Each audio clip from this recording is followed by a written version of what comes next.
Yo, what is going on, guys? Welcome back to the channel. My name is Hart for those of you that are new. And today I'll be breaking on this Monday Night Football slate here between the Lions and the Ravens. Should be a great game, so I'm super excited, super pumped for this game tonight.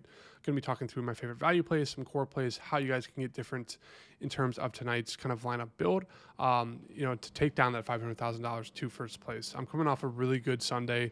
I got in top 4,000 in terms of the main $1 million to first GPP, and I also cashed Sunday Night Football with ease in terms of the Showdown Slate. Shout out to the Chiefs defense. Let's have another great night here. Hopefully we get a little bit of a run at the 500K to first. That'd be great. So make sure that like button and subscribe. Check out my Twitter at HeartDFS. You guys absolutely love the kind of cheat sheet Showdown Slate posts and threads I put up of kind of all the usage kind of ways to kind of look at the teams and who to target for the slates. So that will be out within 30 minutes of posting this YouTube video. And let's get right into this slate breakdown. So before we get into it, just want to take a quick look at the spread and the game total. Right now, as you can see, it's a 53.5 game total. It's kind of floating up and down. Like 20 minutes ago, it was at 54.5. So anyways, right now, Vegas is projecting it for a really, really high scoring game, as you can see from the game total. So keep that in mind when you're building the lineups. Now, obviously, a way to get different right away would be building more so a contrarian lineup where you think that the game is going to be a little bit low scoring, kind of gross, kind of just a back and forth in terms of, people not being able to score.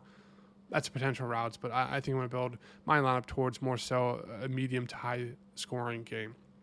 And a 4.5 point spread there, favored to the Ravens.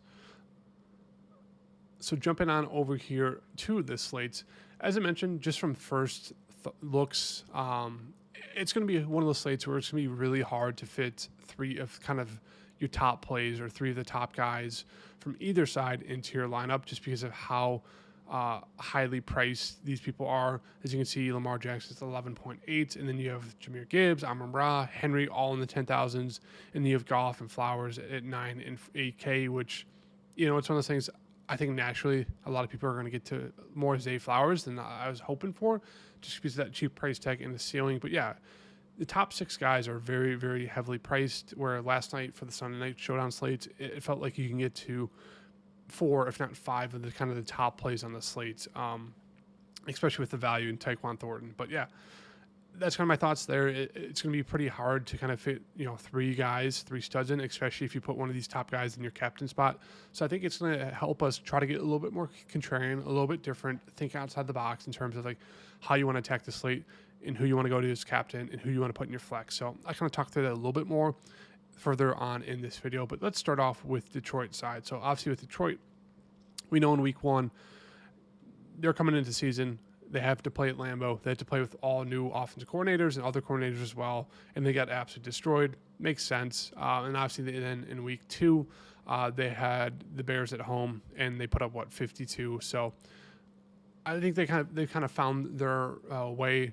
And for tonight's game, I think their offense is going to be pretty solid. So the only thing we kind of had to think about from week 1 to week 2 is they did mention that Isaac Tesla will get more routes. And kind of a little bit more involved as the wide receiver 3. So if we take a look at week 1, obviously they had to throw the ball a ton. Everyone was pretty much involved just because they were down and they had to throw the whole entire second half. But as I mentioned, they did mention getting Isaac Tesla more involved. He obviously had that amazing one-handed catch for a touchdown there, but only ran 3 routes and got 1 target. And then obviously going into week 2, they said that. And then in week 2, he ran 11 routes, still only got 1 target, but one of those things where he's priced appropriately where we could get to him as a value play if you really need that on tonight's slate. I think there's a little bit better options in terms of kind of people on the Ravens side, but I will call that out. And as you can see here, the rest of the team, Jamison Williams, 28 routes, Amon-Ra, 27, and Laporta, 20. And then just go back to week 1 real quick, the routes on Laporta. I think right now he's going to be kind of a core play for me, and I'll get into it in a second. But yeah, really like Laporta and really like kind of the Ravens pass catchers to kind of pair with them. But yeah, in terms of Detroit, Gibbs, 10.6K. I think for at least me personally, I think you're going to want to get to at least one of the top 2 guys for the Lions spot, Gibbs or Amon-Ra. You could get a little bit more contrarian and just go to Goff. Obviously, he's going to be the one passing them the ball, and if they both have a good game, it's going to be Goff having a great game as well, and he's definitely a little bit cheaper at 9.4K, so you can definitely put him in the captain spot if you want. But I think all three are viable. I just think you're going to need to get to at least one of the top two here just because they're in great matchups. The Ravens give up, I think, the most checkdowns to running backs, and obviously they set up really well in terms of Amon-Ra in the slots going against that Ravens secondary. So it's really hard not to like those two, as well as Laporta. It's kind of my three favorite plays from the Ravens side, or excuse me, the Lions side. And then in terms of Goff, I think he's a fine option. I think he's just more so a secondary option for me. So right now I'm going to throw in Gibbs just because of that pass catching upside. He's splitting the obviously rushing attempts there with David Montgomery, but in terms of the pass catching upside, it looks great here. Obviously huge playability, explosive ability. So I think I slightly prefer him to Amon-Ra just because of that safe floor. But I think Amon-Ra is a fantastic play as well. To mention Goff, more of a second option for me. You can put him in the captain spot if you do. You're going to want to get to at least two pass catchers of his. Obviously on a slate like tonight, it's going to be hard just because of how expensive they are. But that is a thought there. Jameson Williams, for me, I think he's more so a fade. Now, he's leading the teams in terms of routes run, but in terms of the target share, it's not the best right now in terms of wide receivers / tight ends. Laporta is actually leading the team in terms of, kind of target share. Obviously, Amon-Ra is number one, and then Laporta is actually number two with 20% first read target share. Williams is only at 12%. So he's kind of acting as a wide receiver too. So that's what makes me really, really like Laporta, and doesn't really make me like Williams there at 8,000. Now, he's definitely firmly in play. Obviously, in that last game, only 4 targets, but he caught 2 for 108 and a touchdown. He has a huge playability. So he is a guy you can put in the captain spot, and that's the only spot I'd probably put him in as a captain just because of that big playability that you are trying to chase. Doesn't really have the safe floor that you're looking for in a flex spot for me personally. Monty, one of those guys who is going to be involved, as you can see, back-to-back games with 11 rushing attempts, can get involved in the passing game as well. So I think he's actually a pretty solid contrarian play here. If you're not going to go one of the top 3 guys in terms of Gibbs, Amon-Ra, or Goff, I think you're going to want to get to Monty there at 6.2K.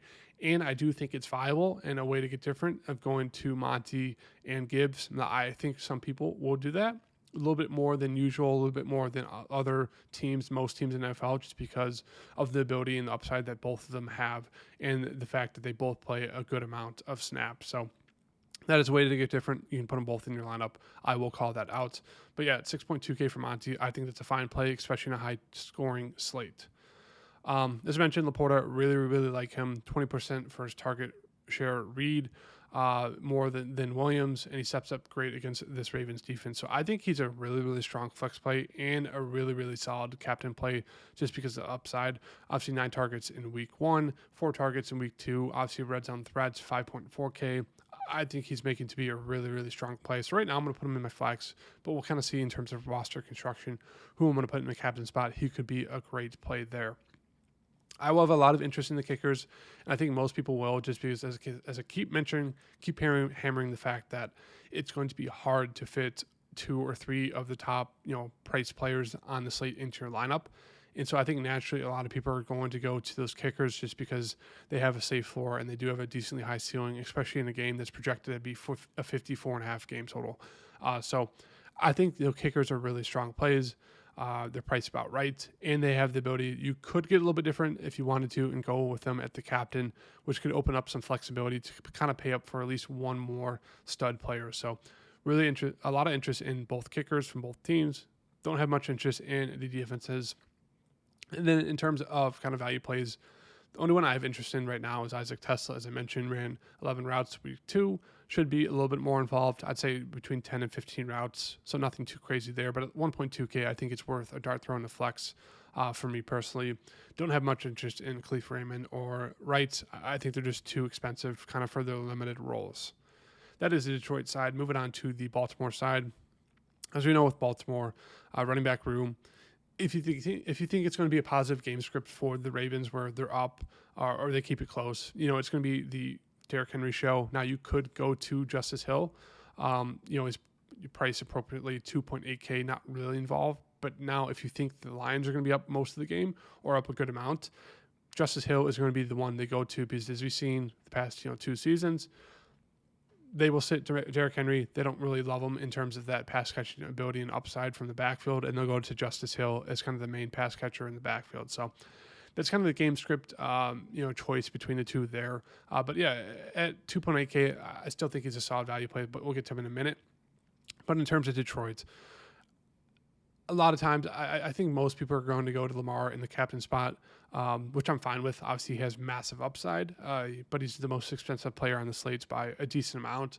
So I think right now, for me personally, just to kind of save myself a little bit of money in terms of kind of the flex or other captain spots, I'm going to go to him in the flex spot for me right now. But as we know with Lamar Jackson, kind of the engine of this offense, massive upside, I think it's a need to play him in your lineup. Whether it's captain, whether it's a flex, I don't think you fade him unless you think this slate's going to be extremely, extremely weird or something weird happens. But I think Lamar, you're going to want to put him in your flex spot. I like Derrick Henry in a bounce back spot here. Obviously, I think for Cleveland, you throw that game out the window. They just held Josh Jacobs, so I think, less than 60 yards. They held Derrick Henry to, 23 yards, and I forget who else they played, but they held them to a low amount of yards as well. So their defense is legit, as we know. So I think we can throw that game out the window.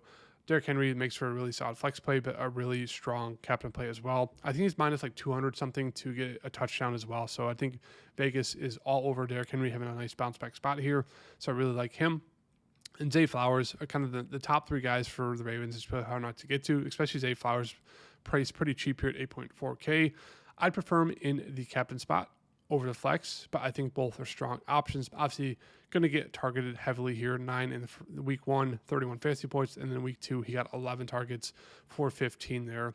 Obviously, with the touchdowns, they went to kind of the second and third options on the wide receivers, but we know with Zay Flowers, he's going to be heavily involved in this offense, and I think that's what's different from this year than last year is that last year, he'd have those games where he'd have a massive game. He'd look fantastic. He'd look like one of those wide receivers where you're going to throw him 10 targets a game. And then the following week, he'd only get 4 targets and 30 yards. It's just one of those things where they'd ride Derrick Henry and they just wouldn't look to get Zay Flowers involved. At least through the first 2 weeks here, it looks like they're going to keep Zay Flowers heavily involved throughout the entire game, which I really, really like. So I love Zay Flowers tonight, and I think a lot of people are going to be on him. He's going to be probably the third, if not the fourth most third or fourth most owned player on the slate, just because of that cheap price tag compared to kind of all the other studs and his expected floor and ceiling. In terms of the kind of secondary options, in terms of the Ravens, I think my favorite play would be Rashad Bateman here at 4,000. As we can take a look here, week 2 routes run, he ran 24 and got 4 targets, and he got 4 targets in week 1. They paid him. He's going to be involved. He is pretty good at separating and kind of having that big play ability and upside. So I think he's too cheap here at 4,000. So I really like that upside. And especially if you're going to play him or Mark Andrews, I think it makes obviously more sense to go to Lamar and the captain, but obviously it limits the ability to pay for other kind of high-priced players. So that's kind of the difficulty there, which naturally brings you to those kickers, which I said, and a point I keep hammering, it's just going to be one of those slates where you don't feel great kind of with your lineup construction, just because it's not going to be easy or really possible to fit in 3 studs from either team. But as I mentioned, like Mark Andrews, like Rashad Bateman, just because the routes run, Andrews only had 1 target week 1. He got 3 in week 2. Obviously, he's a red zone threat, and he ran 24 routes, which is nice to see, which is second on the team there. So I don't know if a lot of people are going to be on him, but I think it's very viable to go him and kind of go with the 2 lineup build for tonight to get a little bit more contrarian.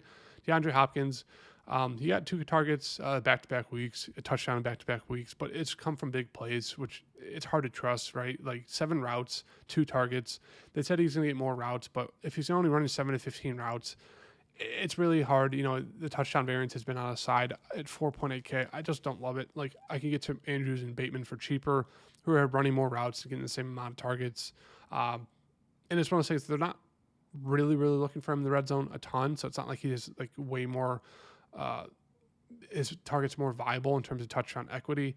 So for me, I think it's more so a fade. I'd rather get to Andrews or Bateman. And moving on down here, Wallace and Walker are the 2 wide receivers, 3/4s that had the huge games there in terms of touchdowns for the Ravens. As I said, one of those things where the Ravens offense at times they can get a little bit weird in terms of just who Lamar throws it to. Those deep bombs as we saw last week with Walker and with Wallace. Sure, if you're playing the 150 lineups, you can get to some of them. I don't think there's a need. And in terms of value play, if you don't want to consider Andrews and Bateman a value play, the only value play that's viable for the Ravens is going to be Justice Hill, just because of, that game script, right? Like, if you think they're going to, get blown out or going to be down like a touchdown or two, Justice Hill is going to be a really solid option in 2.8K just because of that pass catching ability on the backfield. Now, if you think the Ravens are going to be up, no need to really get to Justice Hill there at 2.8K unless you're trying to be very, very different. And that's my thoughts there for the Ravens side. So, as I mentioned right now, I think in terms of core plays, it's going to be Laporta and Jackson for me. And I do think right now Bateman's going to make my core play. I'm deciding between him and Andrews, but I really, really like the upside as both in their cheap price tags, which will allow me to kind of get to another stud player from either side. So right now, my 3 favorite core plays are going to be Bateman, Laporta, and Jackson. So I hope you guys like the video. Hit the like button and subscribe, and I'll see you guys next video. Peace.